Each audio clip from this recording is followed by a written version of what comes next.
মাননীয় শিক্ষামন্ত্রী গতকাল জানিয়েছেন 2027 সালের এসএসসি পরীক্ষা 2026 সালের ডিসেম্বরেই হবে।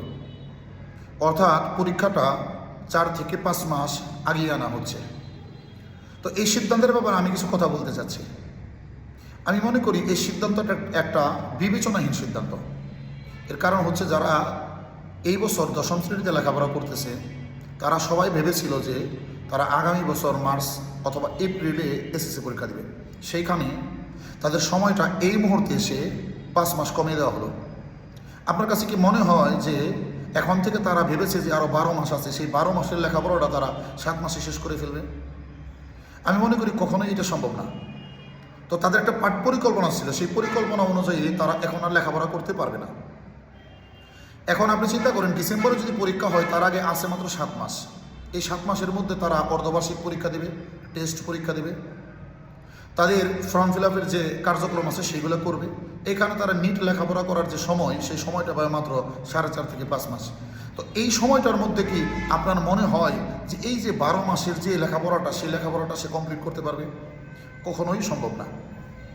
এখন আপনি দেখেন, সাধারণত আমরা যেটা করি, 9ম শ্রেণীতে যখন তারা লেখাপড়া করার জন্য শুরু করে লেখাপড়াটা, তখন রসায়ন, পদার্থ, জীববিজ্ঞান এবং উচ্চতর গণিত সেটা তাদের বোঝানোটা অনেক কষ্ট হয়, কারণ তাদের কাছে বিষয়টা খুবই নতুন। এই জন্য আমরা হালকা মোটামুটি করে পড়াই, তারপরে 9ম শ্রেণীটা শেষ করি। 9ম শ্রেণীতে একটা বই যদি অধ্যায় থাকে 12টা বা 13টা, তার মধ্যে 8টা বা 9টা অধ্যায় আমরা মোটামুটি করে পড়াইতে পারি। এবং একবার করে পড়ানোর পরেও সেই বিষয়ে তারা ভালো ধারণা রাখে না, কারণ ওই বিষয়গুলো তাদের কাছে সম্পূর্ণ নতুন ছিল। আর যদি কেউ ভালোভাবে লেখাপড়া করে, তবে দেখা যায় কিছুদিন পরে সেটা আবার তারা ভুলে যায়, কারণ একটা সম্পূর্ণ নতুন জিনিস পড়তে গেলে এটা পড়তেও কষ্ট হয়, আবার লং টাইম এটা মাথায় থাকে না। তো তারপরে আমরা সাধারণত করি 10ম শ্রেণীতে এসে ওই বাকি যে অধ্যায়গুলো আছে, অর্থাৎ 12-13 অধ্যায়ের মধ্যে যে 8-9টা অধ্যায় 9-10-এ পড়ানো হয়, বাকি অধ্যায়গুলো আমরা 10-এর শুরুতে আবার পড়াই থাকি। তো 10-এর শুরুতে এটা যদি আমরা 4 মাসের মধ্যে পড়াই, তবে সম্পূর্ণ বইটা আমরা 10-এর শুরুতে 4 মাসের মধ্যে পড়াইলাম। তো এখন দেখেন এপ্রিল মাস চলতেছে, তো 9 এবং 10-এ এই 2 ক্লাসের যে এখন যে 4 মাস চলতেছে, আমরা সম্পূর্ণ বইটা একবার পড়াইলাম। অন্যান্য ব্যাচে করি যে আবারও বইটাকে আমরা টেস্টের আগে আরেকবার পড়াই, তাহলে 2বার পড়ানো শেষ হয়ে যায়। টেস্টের পরে আমরা সৃজনশীল এবং অবজেক্টিভ নিয়ে আবার বিস্তারিত আরেকবার রিভাইজ করি। কিন্তু এই বছর যারা এসএসসি পরীক্ষা দেবে তাদের আমরা এই সুযোগটা পাচ্ছি না। কেন পাচ্ছি না? কারণ হচ্ছে সময়টা 5 মাস কমিয়ে দেওয়া হচ্ছে। এখন আমরা দ্বিতীয়বার যেভাবে পড়াইতাম ওইভাবে এখন আর একটু বিস্তারিত পড়াইতে পারতেছি না। এখন যদি আমি তাদেরকে এসএসসির জন্য প্রস্তুতি গ্রহণ করাইতে চাই, তাহলে এই মুহূর্তে তাদেরকে ওই যে টেস্টের পরে যে পড়ানোটা, ওই রকম করে আমাদের এখন পড়ানো শুরু করে ফেলতে হবে। তাহলে অন্যান্য বছরে সাধারণত সম্পূর্ণ বইটা আমরা 3বার পড়ানোর চেষ্টা করি, সেইটা এই বছরের যে এসএসসি পরীক্ষার্থী তাদেরকে 2বার পড়াইতে হবে। এবং দ্বিতীয়বার যে পড়াইতেছি, এই দ্বিতীয়বার পড়ানোটা কিন্তু অনেকটাই শর্ট আকারে, অর্থাৎ যদি 40টা সৃজনশীল পড়ানো উচিত ছিল, সেখানে আমরা সৃজনশীল পড়াইতে পারবো ধরুন 15 থেকে 20টা, কারণ সময় যেহেতু কম, আমাদের একটু কম করে সম্পূর্ণ বইটা আবার শেষ দিতে হবে, এর মধ্যে আবার অবজেক্টিভ বুঝাইতে হবে।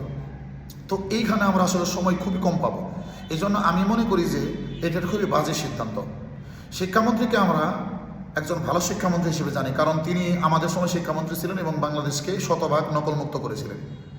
কিন্তু উনি এখানে এসে একটা সিদ্ধান্ত নিলেন, এই সিদ্ধান্তটা ওনার এই 10ম শ্রেণীতে যারা পড়তেছে তাদের জন্য নেওয়া উচিত ছিল না। আমি মনে করি যারা 9ম শ্রেণীতে পড়তেছে অথবা যারা 9ম শ্রেণীতে সামনে উঠবে, তাদেরকে শুরুতেই বলে দেওয়া উচিত যে তোমাদের পরীক্ষা কিন্তু মার্চ এপ্রিলে না হয়ে ডিসেম্বরে হবে।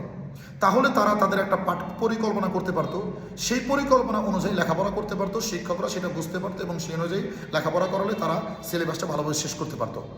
এখন আপনি 12 মাস আছে সামনে, এটা আমাদের ধারণা ছিল, সেই 12 মাসের মধ্যে আপনি 5 মাস কমাই দিলেন। 12 মাসের পর আমরা 5 মাস কমিয়ে 7 মাসের ভেতরে শেষ করে দিতে পারবো, এটা আপনার মনে হয়?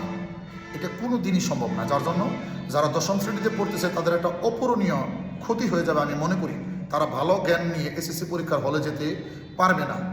সুতরাং আমি মনে করি এই সিদ্ধান্তটা বিবেচনা করে পরিবর্তন করা যায় কিনা সেটা সরকার ভাববে, এই আশা পোষণ করতেছি। সবাইকে ধন্যবাদ।